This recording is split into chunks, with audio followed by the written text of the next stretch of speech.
Hello, clients, and thank you for tuning in to AFTERBUZZ TV's coverage of Better Call Saul Season 3, Episode 7. We're going to talk about it right here and next. You're tuning into the destination for TV superfan discussion, AFTERBUZZ TV. And now, let the buzz begin. It's Monday. We're here. This music's nice and chill. It's the sounds of Monday. It's the sounds of 10 p.m. Monday. We're here to talk about Better Call Saul, Season 3, Episode 7, Expenses. I'm your host, Steve Kaufmann. You can find me on Twitter at Steve Kaufmann. That is Kaufmann. But I'm not alone. We aren't full strength this week. We are not. Rick is a little under the weather. Get well soon, Rick. Get well. See, he's not that sick, guys. No, he's not dying. But he's not dying. Get well at your own pace. he's trying to keep us from getting sick. Yes. And Lucretia is covering the Supergirl finale while we make this time change. Not with us, unfortunately. So we're at 50%. Doing the two-man special. We're still going to do the two-man special, I think. Some of my favorite shows have been two-man shows. That's right. We just go for it. I'm here with Steve, guys. This is Nate Miller. Hey, AfterBuzzers. You can find me on social media at DogLikeNate. And we're going to get into it. Yeah. So we were talking last week about how there was a lot of finality to last week's episode versus this week's episode, where there seems to be, I don't want to say a holding pattern, but there seems to be a lot of resetting. Definitely. And I think what we got a lot of, as we'll talk about later, but especially from Jimmy, is seeing all of the changes that have happened. Not only have we seen the aftermath now, but we're seeing the repercussions of the aftermath, how it, in the long term it's actually affecting Jimmy. Which I really enjoy, and we could just jump right into Jimmy. Sure. Doing community service on his cell phone. I just want to say, you know, I always say, one of my favorite things about the show is how good it looks. And that first shot was just beautiful with them on the building and the way they all kind of arrived and lined up. And it looked almost like a lineup kind of a thing. And I just thought that was fantastic, especially when you didn't even know what they were lining up for until then you see the building. This TV show and then Breaking Bad before it is some of the best filmmaking on television. 100%. Like yes. True, like every frame's a masterpiece. I've got a couple more shout outs here in my notes, but this episode especially, there's been a few episodes this season that I think have had even more shots than normal that I think are very notable, but this one I think did a really good job of using them for story purpose, as they almost always do, but especially and then this episode. And on that shot specifically how small Jimmy is, right, comparison to just a giant wall, and then like perspective, and he's also just like, you know, we know Jimmy as the smart guy he is, all the things he's done and stuff, but you know, to the outside world, to the, you know, community service guy, he's just some other bum who has community service hours that he has to do. He's just, you know, there with everybody else. And then that foreman is the Parks and Rec foreman as well. There is a level of people like to cling to what little authority they get in life. Right. And, you know, if you're gonna run the site, I guess, I don't know, it gives them enough room to hang themselves. Where it's just like, you're on your phone. It's not my job to come and tell you to not be on your phone. Right. And he did, and I'm glad that they, you know, once again, no wasted shots. They lingered on the contract, you know, not long enough for you to read it, but enough to see it's community service. And obviously he didn't read it, and you know, he goes about his business doing what he's supposed to do. He was coerced into not reading it, which lawyer Jimmy would try to dispute, I'm sure. But I'm that guy. I'm that guy too. That if somebody makes me read something, or if somebody makes me sign something, I'm going to read it in full. Yeah. I'm just fortunate I've read enough waivers and disclosures that I know that, like, yeah, you can skim through them, like, and get the because gist the of paragraphs they're almost all copy and pasted from something else. Well, I've been on some sets where it's like, oh, I know exactly where you copy and pasted this. Yeah. Good for you. Good for you. You changed nothing. I know this exact NDA. I'll gladly sign this. Yeah, I mean, yeah, I felt bad, you know, especially, you know, I just did community service recently. Okay. And I know how the hours just drag on. And so to be there for 4 hours and then you get credit for 30 minutes is pretty brutal. But at the same time, the reaction of the rest of them in the back of, like, you know, when he's trying to rally them and they're like, you know, are you just going to get on the bus? It makes sense because, again, it's this thing of, like, you don't get special treatment because of, you know, who you are and what you've done in the past. Because he only turned to the people behind him in line when it was his problem. Exactly. Although I'm not a huge fan of any situation like that where you having a legitimate problem becomes everyone behind you. Like, they the institution sets up a way where you're the problem, even though you're just trying to speak up. You're for the yourself. problem for speaking up. Like Right. I'm not a fan of anything that's set up that way. Right. But I think I have a long-standing problem with authority. So that's probably some of my stuff. Yeah. But Jimmy McGill, things aren't going well. Saul No. Goodman, things are going okay. Not I mean, great. I don't know. I would disagree. I think even on that front, he's struggling. You know, we see him in his routine of finishing up his community service, rushing out with the handy wipes, and you know, when he gets to The film school. Right. I don't think it's even a film school. I think it's like a. I didn't read the just community- sign. it might I have- think it's just actually, like I think the, it is a I think community it's the local college. community college, which I thought was a fantastic touch that they actually picked them up from Speaking there. as a filmmaker who graduated from a community college, that's an amazing touch. Yeah, which fits their crew perfectly too. But when he gets there and just like having, you know, for the show going on for as long as it has and seeing the different situations in which Jimmy can talk people into things and knowing how persuasive he is and seeing the desperation on his face and when he really is, he's giving it everything he can because he has no other option, and watching him fall flat on his face is still, it's really unfortunate. And I think we get into it a lot. We'll get into it a lot on our third topic, but he's not a salesman. No, he's not. He's a con man. Right, and which are similar but not the same. They're similar traits, different because a salesman like Jimmy's trying to be in this episode cannot have desperation, cannot have a whiff of desperation, cannot have like an inkling of desperation. Because then it makes you look deeper, and also too, you know, in the difference of a salesman and a conmen.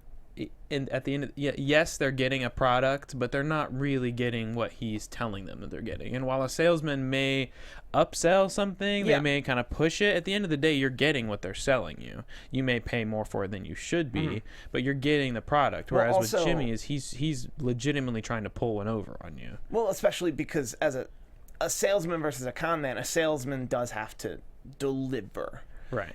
And a salesman, especially in Jimmy's position as Saul Goodman, commercial director and salesman, he's only going to make his money if people buy like 6, 7, 8 commercials. All the commercials do well. He can get a client list. Like that's completely different from a con man, who what he's selling is nothing. Well, another thing I realized with the way that he was, you know, making these deals and the way he keeps trying to unload the full, you know, weight of the commercials he has left.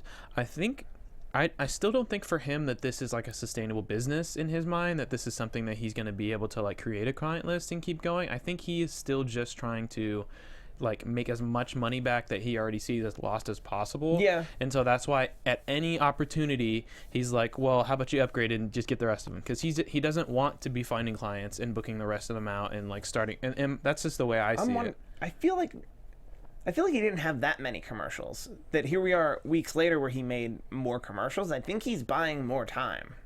You think so? I think he's using the money to buy more time to sell more commercial. Like I think his whole thing is that he can walk into a TV studio and say, I'd like these spots every day. What for? Don't worry about it.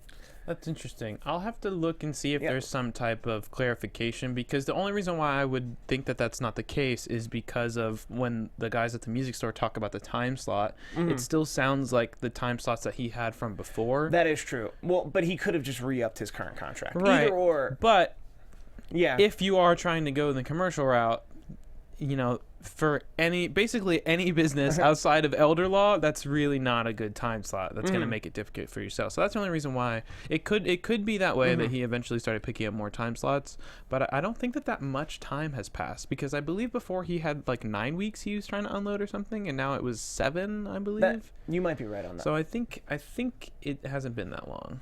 That could be. I could be mistaken though. That's fair. That's fair, but I'm right. No, I have no idea. I think I see him having an entrepreneurial enough spirit that he would possibly buy more commercial time.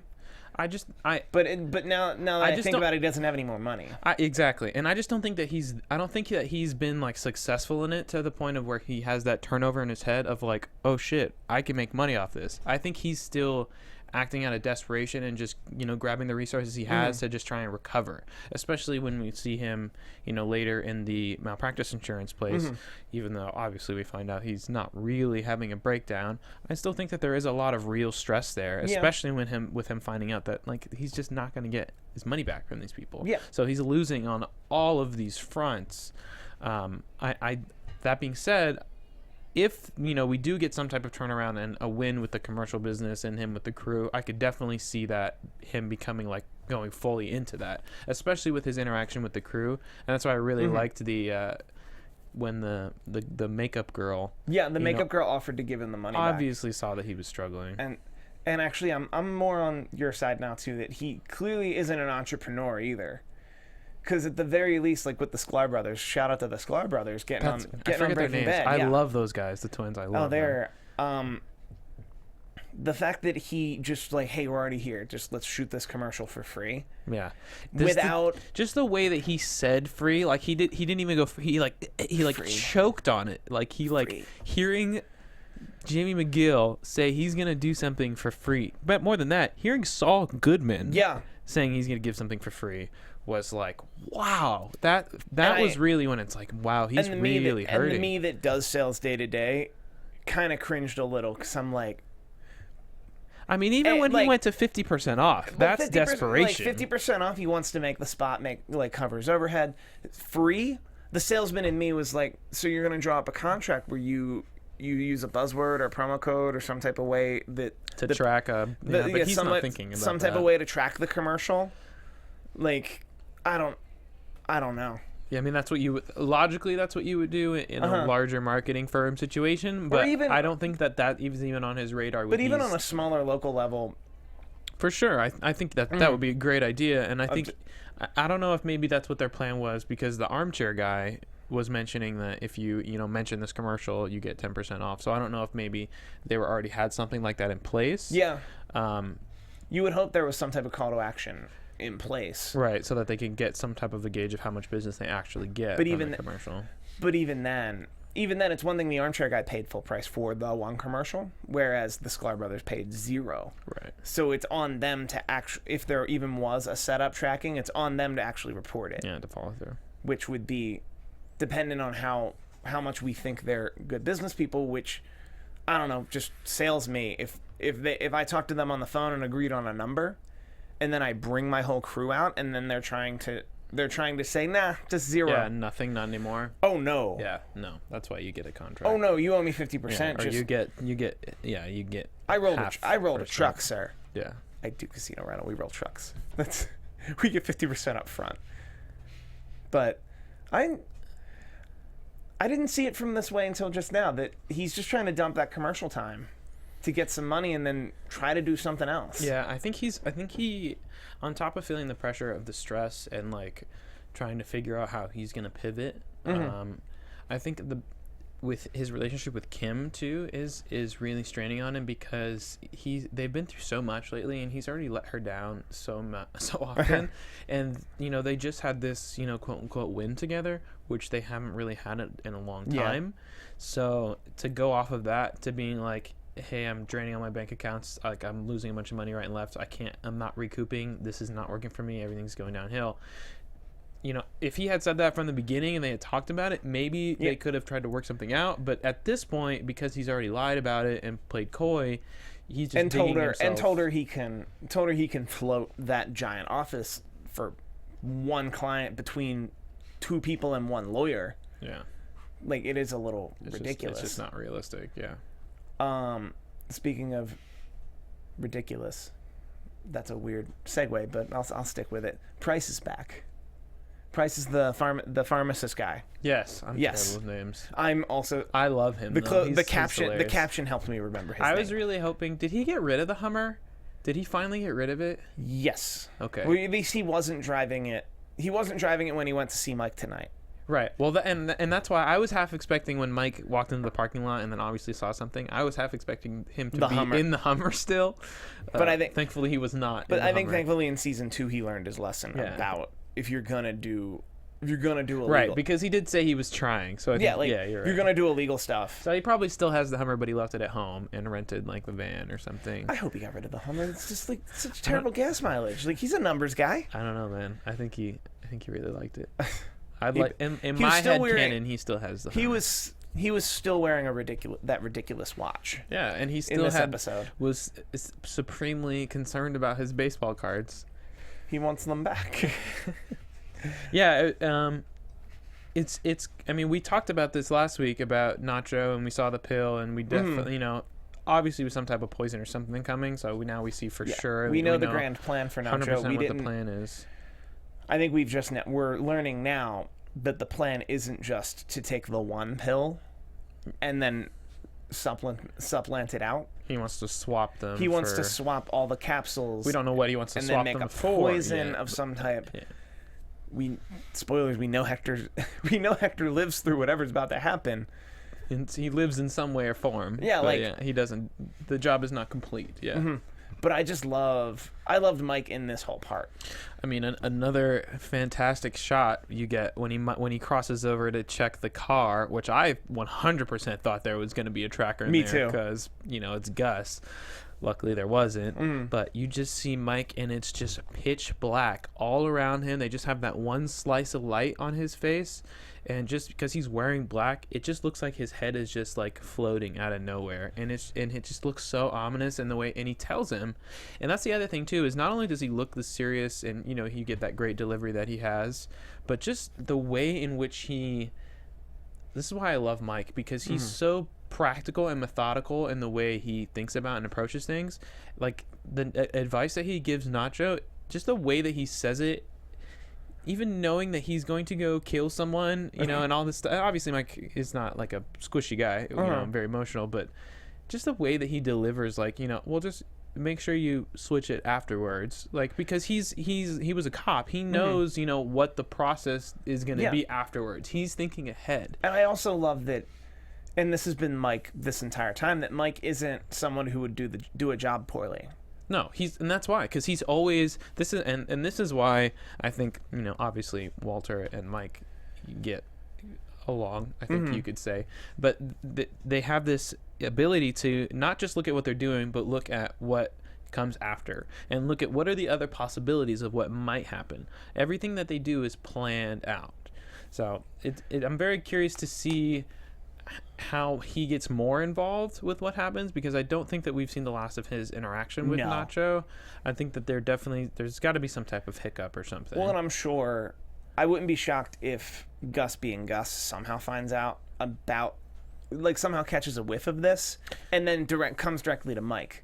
Because there's an implied respect there to Mike. Well, I could see Mike even going to Gus, and I don't know about if he would tell him what was going on, but maybe, mentioning something, maybe kind of like hinting at something. I could see him, because of that implied respect that they have, especially because, he knows that he doesn't want him dead. Well, he knows that Gus doesn't want him dead from Mike killing him, because that would be too easy, right? So he doesn't want to, because I think Hector, we were talking about this, that Hector runs the street part of the drug game in that world. Well, he doesn't want Hector to die in a way that would create a power vacuum in the street part, because Gus doesn't want the street part.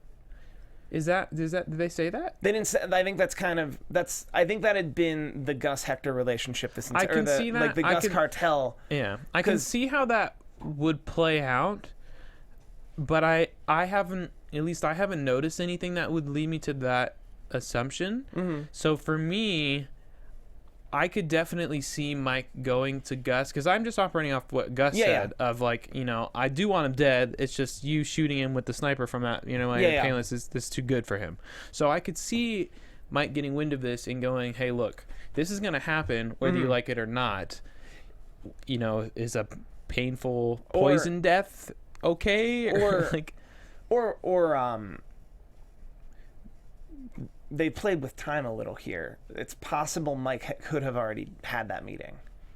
This is true. That he could have gone, because we do, and that's the other thing I want to talk about while we are talking about Mike, is I don't know where this switch came from, where he went from when he was originally talking to him, and obviously it was the Anita conversation. First of all, he did it? wasn't industry right, but what, and that's what I'm wondering is what about that conversation changed his mind? Because when he initially went, he wasn't interested at all. Mm-hmm. Then he found out it was about Nacho, so he goes, "Well, I'm somewhat close to that situation from the past, so maybe I should hear what's going on."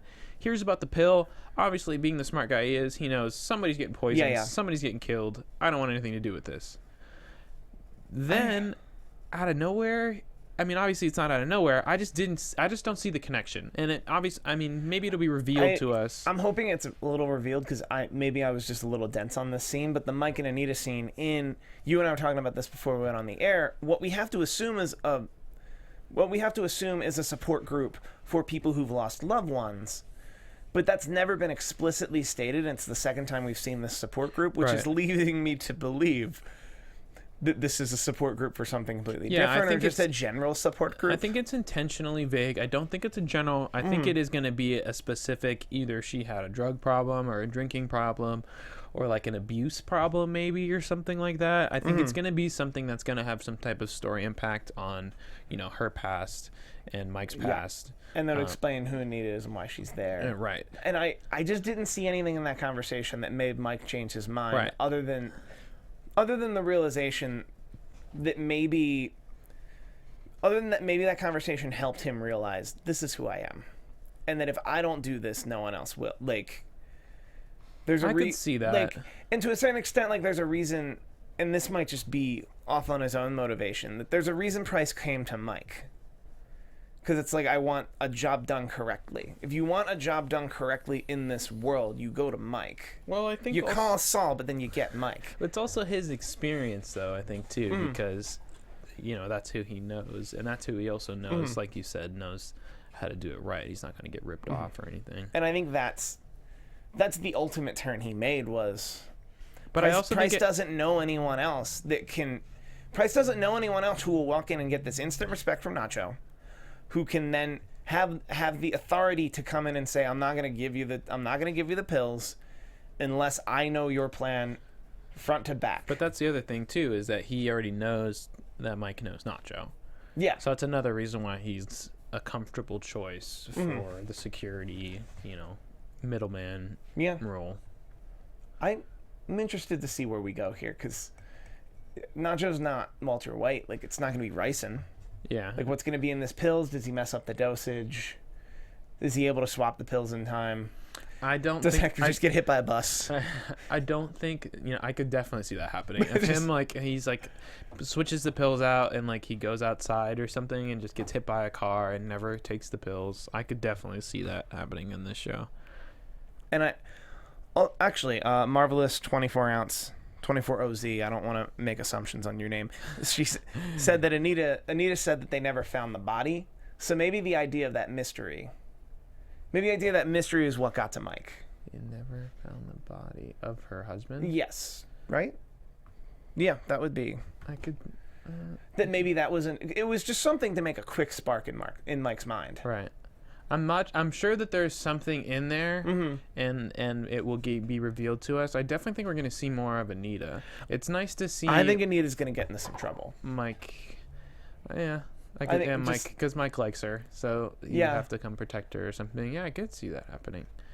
That she's either into some trouble or her husband's name was Alan. Like, the other thing I thought was interesting was we got to see Mike's cash stash too, which is not hurting for cash at all. No, he's got plenty of it. So we know that the jobs and stuff that he is taking, and it's not that he's at a point, like, obviously he's providing for them, but he's not hurting for cash. He's not doing it out of necessity. They never explicitly say this, but I feel like he works the toll booth at a court because it's a city job and you probably just get insurance.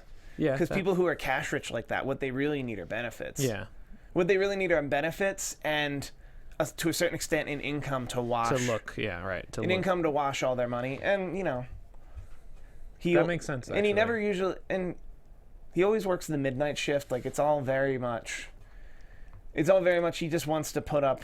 It's set up. Yeah, if anyone comes sniffing, it's like, I'm just an old man who works at toll booth. He's the top dog at the toll booth too. Yeah. He tells his homie to cover him for a few minutes. He doesn't even flinch. He's like, yes, you got it, Mike. 24 ounce as in that's in 24 ounce. Got it.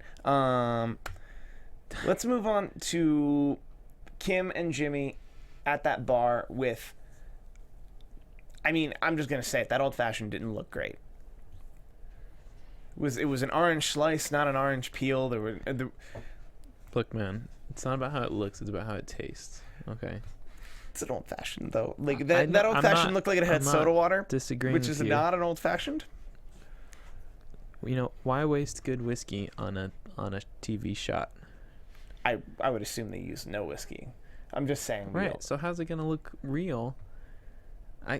So all right. So note to the production designer: orange peel, old fashioned. Orange peel muddled with the sugar. Right. Bitters. If you need someone to come in and make your old fashioned, I have a Southwest card. Better call Steve. I can get out the ABQ. He's ready. He's ready to go. Burbank goes Burbank goes straight through. That whole scene was really. At first, I was like, "Oh, this is nice. They're having a good time," but it got really intense, really quickly. When Kim obviously was just trying to have fun, I think, and I don't think Jimmy was. I think he knew that they were just joking, but I don't think he wanted to be just joking. I think he especially. No, he absolutely. This episode to me, definitely when we touched on the first topic, that he's torn between being a con man and a salesman. And I think he ultimately, as we know him as Saul Goodman, is ultimately a con man. Yeah. I think he's, especially with the stuff that we saw him struggling with early in the episode, he's reaching that breaking point of okay, I'm trying to do things the right way, but it's not working for me. I'm not trying to be a loser, and he's seeing all these, suckers or marks or whatever. He's reaching that point of why am I over here struggling, feeling the way I'm feeling when I can do this? I could be really good at this too. Yeah, I could literally scam that person, swindle this person, hustle that person. That guy was a dick too. He the was martini really guy. Yeah, oh my god. But with the con man thing, I do find it interesting that he has all the qualities of a salesman, but he finds it easier to sell someone nothing than to sell them something. He's having trouble selling them something. Yeah. He has an actual thing, and he's having trouble selling that. The best thing that he's good at selling at is himself. Yeah. And I think that's what makes him such a great lawyer, because even when he's arguing a case, he can sell himself to the jury, the judge, or whatever, that they can trust him, and that's why he's able to tell them whatever he needs to tell them, and they believe him. Yeah, because he's the product. Exactly. And that's why even when we see the commercials that he's done before, they're great because of him. Yeah. The production design is clever and stuff, but his delivery is always what makes them oh wow, that's really good. Because they're great because he's selling himself. He knows himself. He knows the product. He knows how to talk about it. He knows, And he knows to downplay what the product isn't. The product isn't a law firm. The product is him as a lawyer. Right, exactly. He knows his strengths. He knows what they're going to be getting. So it's a lot easier for him to sell that than as opposed to the commercial thing, which he did not plan. He wasn't all right, I'm going to get into the commercial business. It just kind of fell into it. I have to recoup this money. I know these film students that I've worked with before. Also, who in the chat helped us out? Because we, Rafael Narvaez, the writing's really small, guys. He had 9 weeks use as Saul Goodman, and he sold 1 to the sofa guy. So we're on 8. Okay. We're on 8 weeks of commercials left to dump. And I guess he is trying to dump them. That seems to be his MO. The question becomes, with this malpractice scene, I don't think this was his plan. I think that breakdown was his plan was to go in there and try to get a refund. For sure. And then somewhere in the middle, he just decided, oh, it's the same firm. And I think the breakdown was legitimate, but was part of a semi-bluff. I agree with you. I think that he definitely had. I think he actually had a breakdown. I think when he especially the initial tears, even just in the way that he presents it. Bob Odenkirk is a fantastic actor, and I think he's very underrated for his ability to actually do serious work. And you can see the difference in his initial breakdown and the frustration in his face and the tears and stuff. And then later, as he starts to transition to talking about his brother, all of a sudden it starts to look really corny. It starts to look fake, at least to me. Like, with I could a little of this, right? A little of this, but I think just that you can even just the way that like the tension in like his eyes like releases. You can almost see his wheels turning and him to start to think, as opposed to just being like defeated and crushed like he was beginning, when he was just like, shit, I'm not getting this money back. And they're going to up my rates 150%. And they're going to up my rates 150%. I knew that was coming too. When she said she was going to up it, I'm like, it's going to be like double. Well, of course. And like, that's unfortunate, but I mean, I think he knew that. If I was a malpractice insurer, I would do the same thing. I would absolutely do the same thing. His suggestion of them pausing the coverage, and then if he gets sued, they can resume the coverage.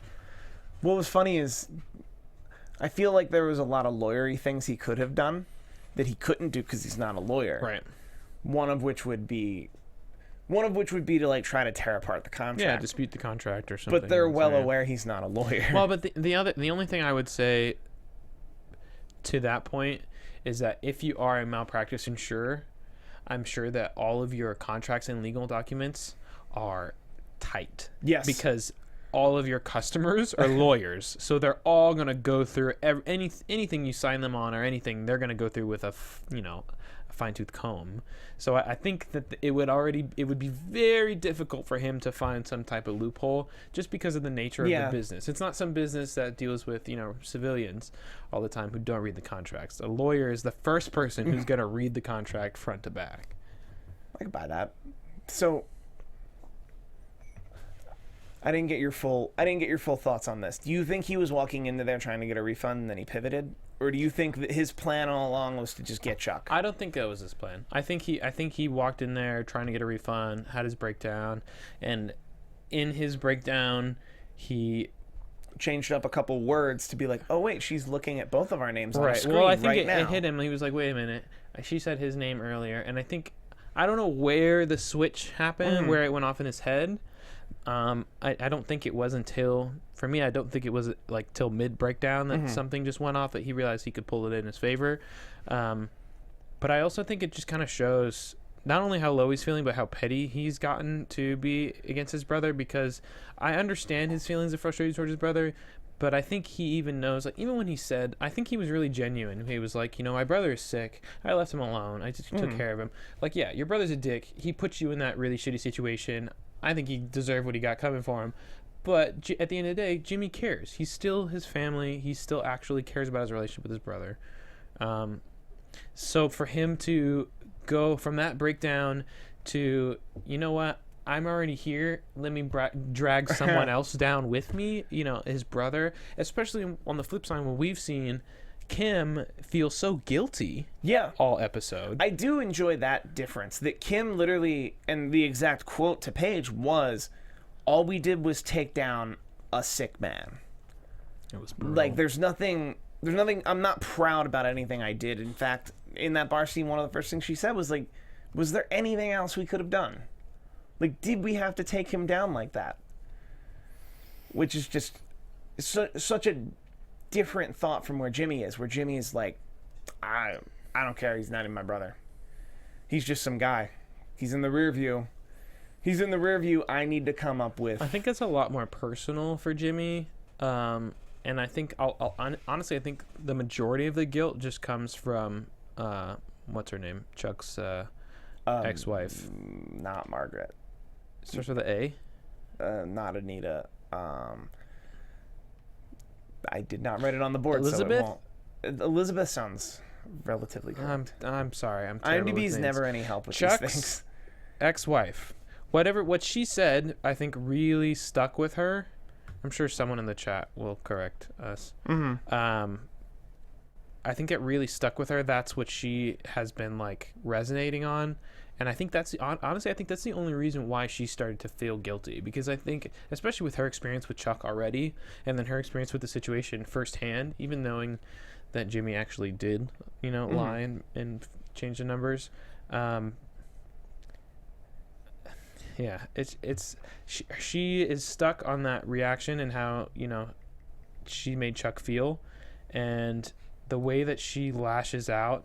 Obviously she's going through a lot. She's super stressed with the work because we see her take that 5-minute power nap, which I don't know if you've ever been there, but that's rough. That's useless. It's useless, but when you get no sleep, I've been there before, where you set the alarm for 5-10 minutes because you are exhausted and you want to sleep, but you have no time.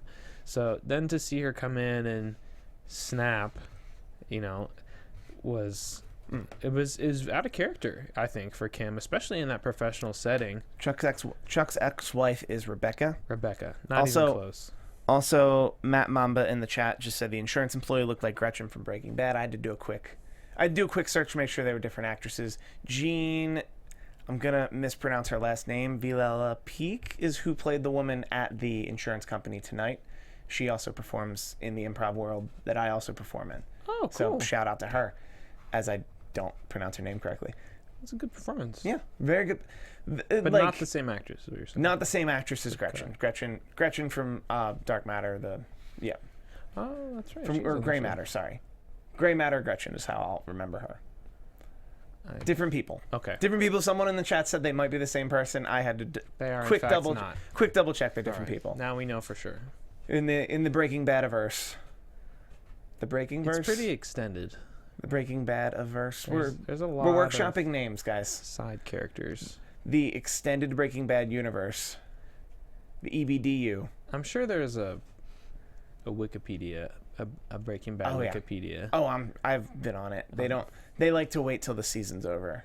But that makes sense. Yeah, there's a lot of I can stuff buy that that. You don't catch until you go back and you don't realize that they're connected. And this is also a show that some people just don't watch until it winds up on Netflix. So I'm sure there's a moratorium on I feel spoilers. like shows like this, and also with Breaking Bad, there's so much, again, there's, not to say other shows have filler, but other shows have filler, and shows like this, there is no filler. Every frame, every line means something. It's a cumulative project. So in my opinion, when you're binging shows, it makes it difficult to absorb all those details, because especially when you start watching one after another. Yeah. I love watching TV, but I can't keep my attention that long without looking at my phone or something. Then you start missing scenes. And especially something that is, this show is, in my opinion, less heavy and stressful than as Breaking Bad was. But Breaking Bad had so much tension in each episode. What I find interesting is the stakes in Breaking Bad were so high, whereas the stakes in this show comparatively aren't. But they still feel the stakes still feel just as high. Well, I think the stakes have been very personal. Yeah. So relationships and in some cases people's lives, but relationships have been a core of things that are in danger. So I think in that regard it's still very relatable while still being very tense. But I just like having time to unpack the episode and think about it and prepare for the next one. As much as I would like to just watch the next one, especially after a good cliffhanger, I think in terms of viewing experience, I think it's a little bit better. Yeah. I think on that note, we can jump right into predictions. I'm ready for it. And now, your AFTERBUZZ TV predictions. We saw the previews last week. How I like to do predictions, I like to come up with a couple questions for us to work through, and then we do predictions at large. Now I have to think of the questions. Now, do it. Do we think Jimmy / Saul dumps all the commercial time next week? No. I could buy that. I don't. I would like to see that happen, but I think we will reach some type of resolution. I don't know if he's going to find some buyer that for some reason actually buys up the slots, or if he eventually lets go of them and some other opportunity comes.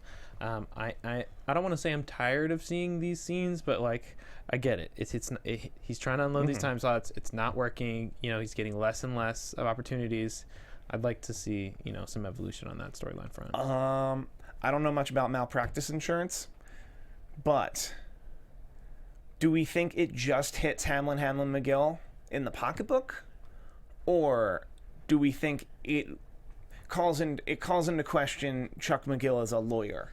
I think it's gonna be that. I think it's gonna be I think it's going to start as just them changing some type of filing or something to show that he had a breakdown, and then Howard's going to freak out, and I think that's why we saw that teaser of him approaching Kim in some regard. I think maybe that it's going to blow up to this big thing. I don't know, maybe if we're talking disbarment or if just I don't think it's anything like that. I think whatever happens, it's not going to happen by the bar. It's going to happen...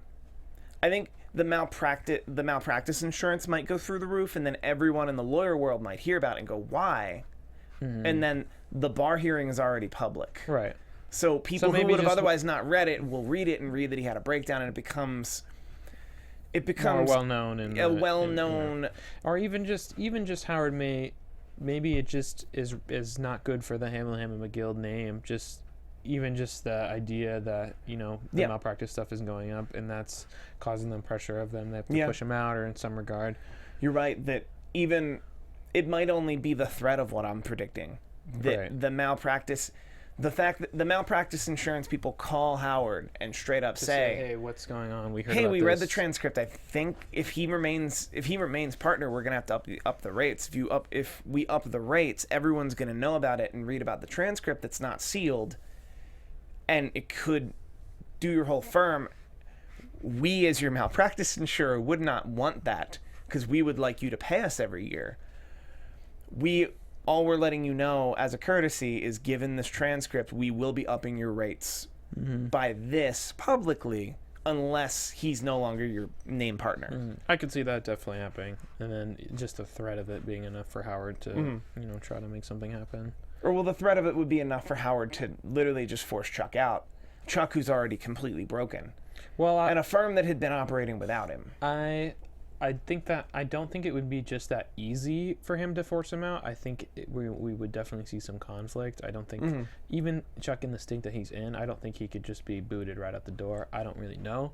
But I think that we would get some type of a fight from him to not. Oh, no, I think he'd stay and fight, but I think ultimately Howard could.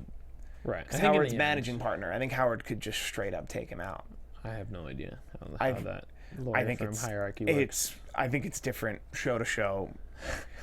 I'm on other lawyer shows. Yeah, and state to state, county to county. State, and then just like firm power structure to power structure. They might report to a board, and the board could maybe vote. we have to get the other Hamlin.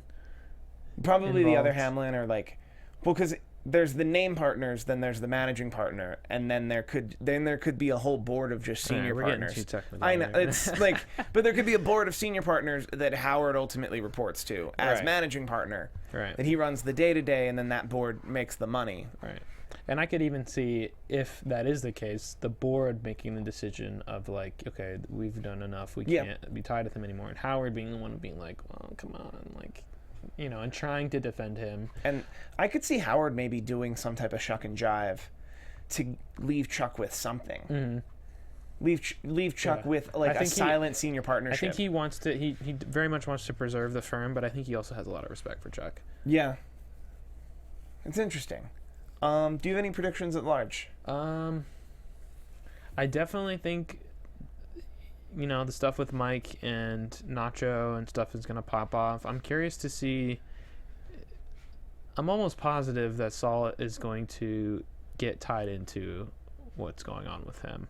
I feel like he has to in some regard. Yeah. At this point, I don't see how at all, but I think it's got to happen. Well, I think two things that we know for sure out of this episode. One is that Saul's clearly a live in the gray area, con man style person. We've always known that about Saul Goodman.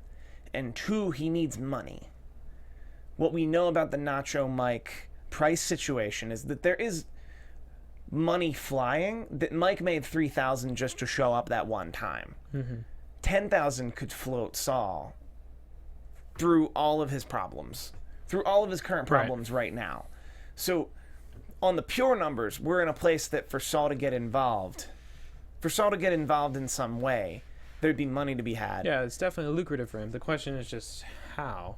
Yeah. In what regard do they need him? That's I don't see that either. That's where I don't see it. I definitely, it would solve a lot of his problems, and I also think it would, and I think that is I think it's going to be interesting because him getting that money from, you know, the illegal source he gets it from will solve his problems and help him with his relationship with Kim until Kim finds out what type of dubious means that he got it from. Because it's one thing for him to be like scamming people, whatever, for these commercials under the table. It's another thing to be involved in murder and, you know, drug dealing and all the other stuff that happens, because that, I think for Kim, that's beyond her scope of, like, you know, looking the other way. Matt Mamba in the chat, Chuck is going to start to break the law to try and stop Jimmy.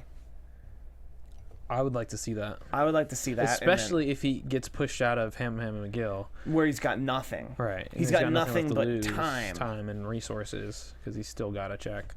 Yeah, and then...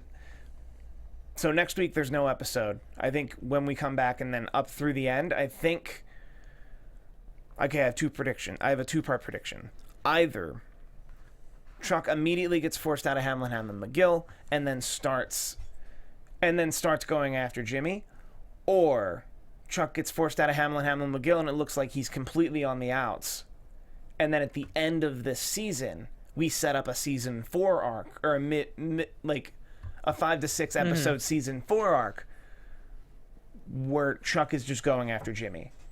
And it'll be after Jimmy had overcome whatever he overcomes in the next 3-4 episodes. It looks like financial trouble, and then like a self-discovery. I could see that happening. Of who is he if he isn't a lawyer.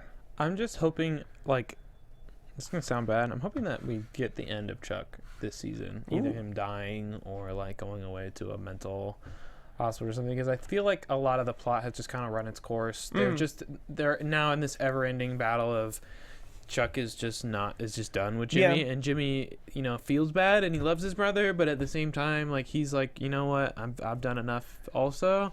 So I mean, I guess I could see them reconcile, but at this point, I'm honestly not really interested in it. I don't care enough about their relationship, you know, as working together, and also in regards to how I feel about Chuck. I don't think, honestly, that he deserves to be forgiven, you know, as much as, once again, Jimmy did lie, but just the way that Chuck went about everything. I think the most this show way to end this season between the two of them would be that they both just kind of let bygones be bygones. Be like, yeah, I think you're a scumbag, I'm an a-hole. My brothers, prediction is, see you at Thanksgiving. In the way that this show does things that just kind of happen, like the way real life does, I think they'll have some type of like epiphany, reconciliation or something, and then Chuck will like die immediately right after, or they're like on the way and like Chuck dies, so like it never happens or something. But he gets hit by a bus that's being driven by Hector Salamanca, and so Hector gets in the accident. Walter White is on the bus. This changes his life. We just don't know. And this is when Walter goes to the hospital and finds out from a routine checkup of the bus accident that he's got, you know, stage 1 cancer. Wow! In the first discovery. That ties everything together. Yeah. We just, you know, like a rugged Great Lebowski. That's a great reference. I think I should always end on my great references. I think you gotta end on a high note. So this has been fun. Let us know in the comments what you think. Strategy, story, predictions wise. Correct me on names. However, in real life, where can the people find you on Twitter? You guys can find me at DoglikeNate on Instagram and Twitter. Again, my name is Nate Miller. I also host the Silicon Valley After Show. And of course, you guys can find me on Twitter at Steve Kaufmann. That is Kaufmann. I do a lot of shows here at AfterBuzz TV. I tweet about them fairly regularly, including this next Sunday. It will be The Leftovers. It's happening. I'll be watching and reading your tweets. Things. The Leftovers. 2 weeks left on The Leftovers. 2 weeks from now, it'll also be WWE Extreme Rules. I'll be covering that. That I won't be watching, but well, you know. There's still time. Different strokes for different folks. Also on an improv team that is exclusively Harry Potter based. You can find it. We are the Show That Shall Not Be Named. We are at Show That Shall on Twitter. We do a lot of shows all around Southern California, and I've been in some meetings kind of all around the country now. So follow us on Twitter. So you'll get the first shot at those tickets. And thank you. And from executive producers Maria Menounos, Kevin Undergaro, Phil Svitek, and the entire AfterBuzz TV staff, we would like to thank you for listening to the AfterBuzz TV network. To watch or listen to other after shows and post comments or questions, be sure to visit AfterBuzzTV.com. I'm Sir Richard Wentworth, and this has been a presentation of AfterBuzz TV. Better call you later. From executive producers Maria Menounos, The views expressed Kevin herein are those of the Undergaro, hosts only and do not necessarily reflect the views of AfterBuzz TV or its owners or principals.